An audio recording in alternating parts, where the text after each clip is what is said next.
Pierre Gasly. He's in a very complicated situation right now. So let's talk about it.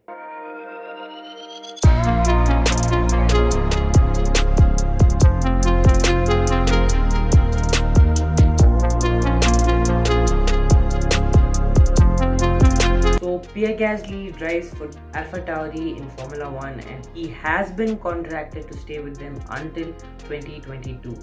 But what's his future going to look like? Because I don't think AlphaTauri can be a permanent destination for him. See, let's first get one thing clear. AlphaTauri is a sister team to Red Bull, and the main priority of this team is for young drivers to come to this team and hone their skills, and if they are good enough, they will get a call up to the Red Bull team. And Gasly staying at AlphaTauri is just holding up a lot of talent from the Red Bull Academy, and I think after the 2022 seasons, they mostly will let him go. But what do his options look like? But before we talk about his options, let's roll the clock back to a few years. 2017.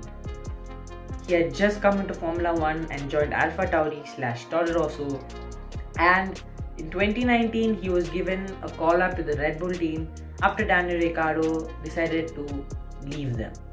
Now it was pretty clear that Red Bull wanted to take the fight to Mercedes, and in order to do that they needed two consistent drivers who will get them bags of points every weekend, and even under pressure they will not crumble and they'll manage to salvage the most out of a disastrous race.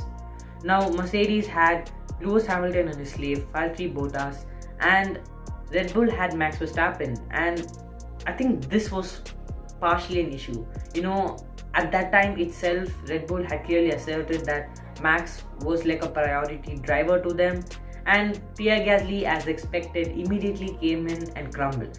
Now, I just cannot understand one thing till date: why Red Bull even decided to give him that seat. Because it was clear that Gasly was not ready. His best result even before that season, before joining Red Bull, was a P4, and for them to expect him to just come in and right off the mark get podiums, get big points, win races was just unreasonable. And as expected, they dropped him mid-season and he was replaced by Alex Albon.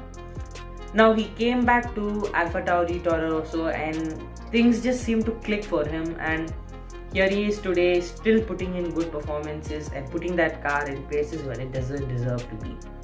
And they are even fighting for P5 in the constructors against Alpine. So what does his future options look like? As I already said, there's one very likely candidate, Red Bull. And seeing that Sergio Perez is aging, his form is kind of dipping, and he's maybe got a few years in his tank before he retires. And even if Pierre Gasly moves to Red Bull, I don't think it's the right place for him. As I already told you, Max Verstappen is kind of Red Bull's number one driver, and if he does go to Red Bull, he'll have to sacrifice some of his races in order to see his teammates succeed. And I don't think Pierre Gasly wants to do that if he wants to become a world champion. And so what is his other options? I think Alpine is a very likely candidate. There are some rumors that they want to get him, once Fernando Alonso retires or something. And for a French driver to join a French team just sounds like a match made in heaven. Now let's talk about his future as a world champion and all that. He's got some heavy competition if he wants to become a world champion in the future. Charles Leclerc, Lando Norris, Max Verstappen, George Russell. All of these drivers have already secured spots in some really good teams. And if their respective teams manage to produce a good car, right off the mark, they'll be ready for a fight for the world championship. And I think this thing Pierre has to do right now is to find a proper team for his future. As I already said, AlphaTauri is not the right place for him. And if he wants to become a world champion in the future, the first thing on his to-do list has to be find a proper team which can deliver him a good car. And that's it for this short video. If you like this video, you know what you have to do, and subscribe to the channel to watch more amazing content. And I'll catch you in the next one. Peace.